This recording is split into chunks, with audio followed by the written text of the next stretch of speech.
vient de publier son rapport d'audit de la gestion des fonds Covid-19, conformément à ses missions d'assistance au président de la République, au gouvernement et à l'Assemblée nationale. C'est à la suite de l'habilitation de l'Assemblée nationale que M. le Président de la République a approuvé l'ordonnance numéro 7/2020 du 17 juin 2020 faisant office de loi de finances rectificative pour l'année 2020. Cette ordonnance a pris en compte le prêt qui était doté de 1 000 milliards et le véhicule financier par lequel le prêt devait être financé est le fonds de riposte et de solidarité contre les effets de la Covid-19, force Covid-19. Mais il est important de savoir que ce fonds de 1 000 milliards était réparti en 2 catégories de dépenses. Des dépenses décaissables par le Trésor public d'un montant de 628 milliards et des dépenses relatives à des mesures fiscales et douanières non décaissables par le Trésor public, ces mesures avantageuses pour l'entreprise et les ménages pour un montant de 372 milliards. Donc, il était important, donc, en définitive, a posteriori, d'analyser avec du recul la réponse apportée par notre pays dans la gestion d'une telle crise riche quand même en enseignement, à tout point de vue.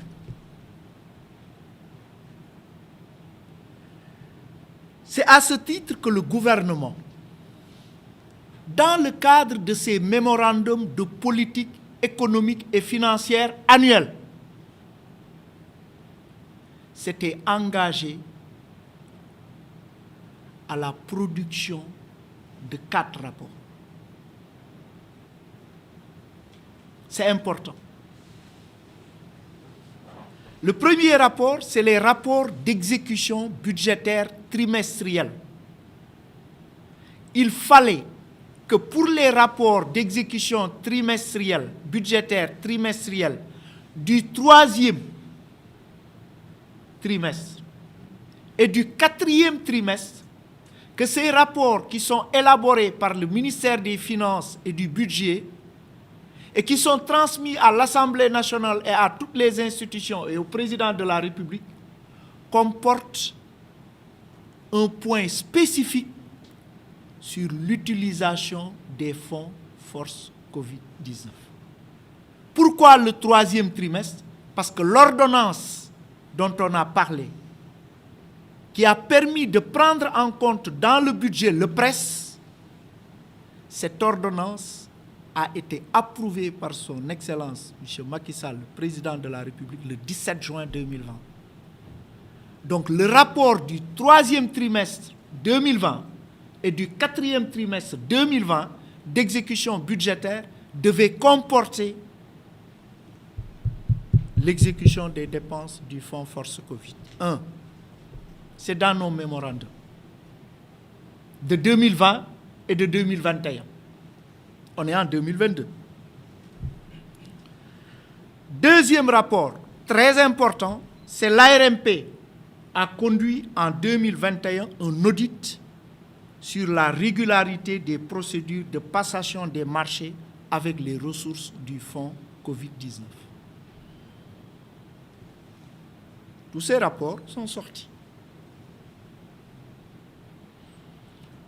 Troisième rapport, très important et qui a beaucoup contribué au travail fait par la Cour des comptes. C'est le comité de suivi des opérations du fonds force Covid qui a publié en septembre 2021 son rapport sur l'ensemble des dépenses et des marchés publics exécutés sur les ressources du fonds. www.finance.gouv.sn, vous retrouvez ce rapport. Quatrième rapport sur lequel le gouvernement s'était engagé, c'est l'audit de la Cour des comptes.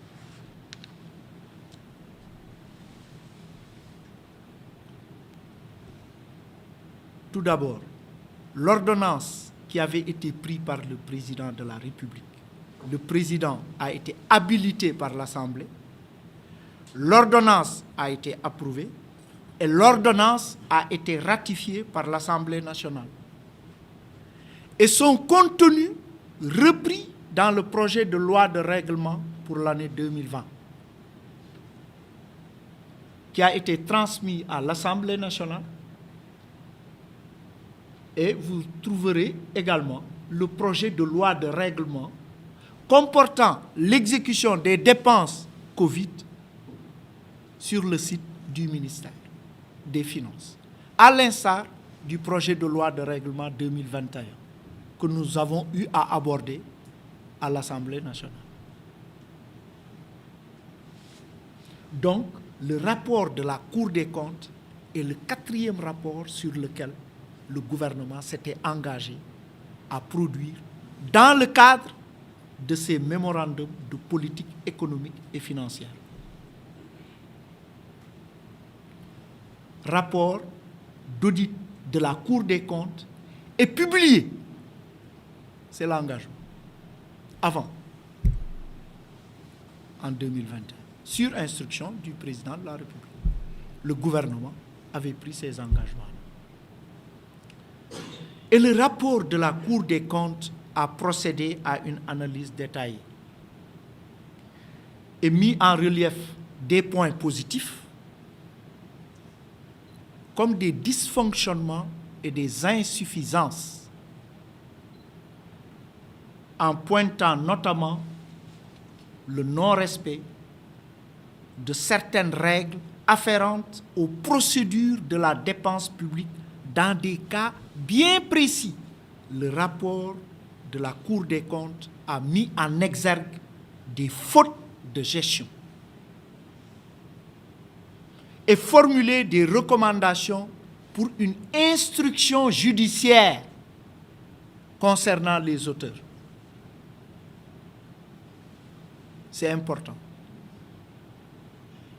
Sur les 1000 milliards du presse, les manquements relatés par la Cour des comptes et pour lesquels une suite judiciaire est recommandée portent sur un montant total de 6 milliards 686 millions 784 410 francs CFA, soit 0,7% du montant total du programme de résilience économique et sociale.